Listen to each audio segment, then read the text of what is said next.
नमस्कार, आदाब। कश्मीर की वादियों में यहाँ की ठंडी हवा और ये सुकून देने वाली धूप में आप सबका स्वागत है।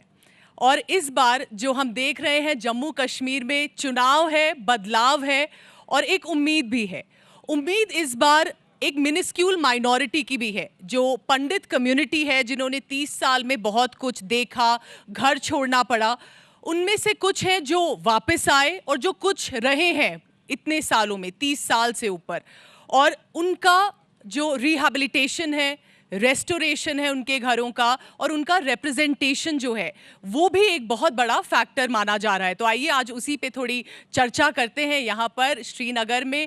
और जिस तरह का माहौल यहाँ पर है, पीछे बैकग्राउंड में डल लेक, शिकारा, कोई भी कश्मीरी आपको कहेगा कि ये दिल खुश कर देता है। तो चलिए सबसे पहले मैं इंट्रोड्यूस करूंगी आपको Daisy Raina, Republican party of India Athawale faction से पुलवामा से कैंडिडेट हैं, लड़ रही हैं, बहुत बड़ी बात है ये। वीर सराफ भारतीय जनता पार्टी से अनंतनाग से इनका कैंडिडेचर है इस बार।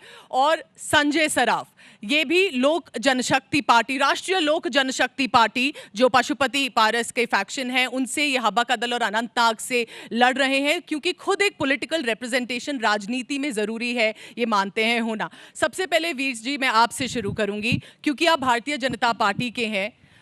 कश्मीरी पंडितों के लिए आप क्या मानते हैं, क्या बदला है पिछले 5 सालों में, जब से माना जाता है 2019 के बाद जो चेंजेस हुए? क्या कुछ इम्प्रूवमेंट उनकी हुई है जिंदगी में, लाइफ में, सिचुएशन में? देखिए, जो मेजॉरिटी ऑफ कश्मीरी पंडित्स है वो तो अभी विस्थापन की जिंदगी बिता रहे हैं जी। यहाँ तो कुछ ही लोग आ गए हैं जिन्होंने सोचा कि we must build the bridges with the majority community. और उनमें संजय जी भी है, डेजी जी भी है, और भी कुछ लोग हैं। तो कुछ ही लोग हैं या जो अभी पॉलिटिक्स में आ रहे हैं, because politics is a medium where we can build bridges with anybody, with majority community, with administration.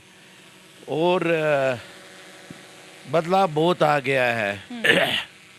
दो there have been some targeted killings in the past, लेकिन वो डर नहीं है जो आज से 30 साल पहले था या जो आज से 20 साल पहले था।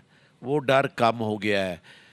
जिस दिन यहाँ मेजॉरिटी कम्युनिटी खुद को सेफ फील करेगी, उसी दिन माइनॉरिटी कम्युनिटी भी यहाँ सेफ फील करेगी।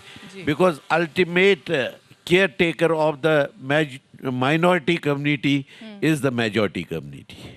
बिल्कुल सही बात है। डेजी, आप मुझे बताइए, एक औरत, एक कश्मीरी पंडित, और अगर मैं सही हूँ 30 साल में पहली बार एक कश्मीरी पंडित औरत कैंडिडेट है असेंबली इलेक्शंस में, बहुत बड़ी बात है, वो भी पुलवामा, साउथ कश्मीर में ये इनिशिएटिव लेना। तो डेजी, क्यों आपको लगा कि आप ये इनिशिएटिव लेना चाह रही हैं? डर नहीं लगा आपको? डर किस बात का? जब देश के लिए काम करना हो तो डरना किस चीज़ से है? ये डर तो मैंने निकाल के रखा था जब मैं कश्मीर काम करने आई थी। तो मैं यहाँ पे 2020 में आई और 5 साल से यहाँ काम कर रही हूँ पुलवामा में। तो यही विचार लेके आई हूँ कि कश्मीर मुझे लगता है यूज़ हुआ है। हम सीधे साधे कश्मीरी पंडित और मुस्लिम, मुझे लगता कोई तीसरा था कोई बंदा जिसने हमको यूज़ किया, वो हम यहाँ पे एक्सप्लेन नहीं कर सकते हैं। अब तो वो बातें बीत चुकी है, 30 साल पहले की बात है। 30 साल में तो किसी का माइंड भी चेंज हो जाता है, क्या पता वो बंदा भी आज चेंज हो चुका होगा जो चेंज यहाँ चाहता है। तो इसलिए मैं यहाँ पे काम करने आई हूँ और ज़मीनी सतह पे घूमी हूँ और चेंज देखना चाह रही थी और लोगों को देखना चाह रही थी क्या रेस्पॉन्स आएगा। वो मैंने यहाँ पे कश्मीर में देखा 4 साल। तो आप दिल्ली चली गई थी, आपको जाना पड़ा था, जो हमने देखा 1990 में वो, लेकिन आप वापस आई, तो आप आके आपने राजनीति में किस तरह से आपको रिस्पांस मिल रहा है ग्राउंड पे? जी, मैं ये कहूँगी कि मैं कोई बड़ी पॉलिटिशियन नहीं थी, ना मैंने कोई पॉलिटिकल पार्टी ज्वाइन की थी। मैंने तो पंचायती राज में एज ए छोटा सा सरपंच, जिसको यहाँ कहते हैं, बाहर इसको ग्राम ये कहते हैं ग्राम प्रधान, उसकी इज्जत बाहर है कश्मीर से बाहर, लेकिन कश्मीर में सरपंच एक छोटा सा माना जाता है। मैंने एज ए सरपंच यहाँ पे काम किया हुआ है, पुलवामा में किया है, ओपनली घूमती थी, विदाउट सिक्योरिटी घूमी। मुझे ज़रूरत नहीं पड़ी किसी PSO रखने की, न मुझे शौक था फोटो खींचने की कि बाहर मैं दिखाऊं मेरे साथ सिक्योरिटी है, मैं कोई बहुत बड़ी हूँ। मैं डाउन टू अर्थ रही हूँ हमेशा, और मैंने मेहनत किया यहाँ पे अपनी कमेटी के लिए भी और मुस्लिम्स के लिए भी। तो आप चाह रही हैं सबके साथ मिलके आप कश्मीर का इम्प्रूवमेंट करें। संजय सराफ जी, आप मुझे बताइए, आप तो बहुत सालों से रहे भी कश्मीर में, पॉलिटिक्स से बहुत सालों से जुड़े हुए हैं। हबा कदल और अनंतनाग 2 सीट से आप का कैंडिडेचर है, तो आपके हिसाब से क्यों ज़रूरी है, क्या बदलाव है, और क्यों कश्मीरी पंडित्स को आगे आके राजनीति में होना भी चाहिए? क्यों आपको लगा आपने ये डिसीजन लिया इस बार? नहीं, सबसे पहले मैं आज तक का बहुत बहुत धन्यवाद करता हूं कि आपने ये प्रोग्राम रखा है। I am really grateful to you.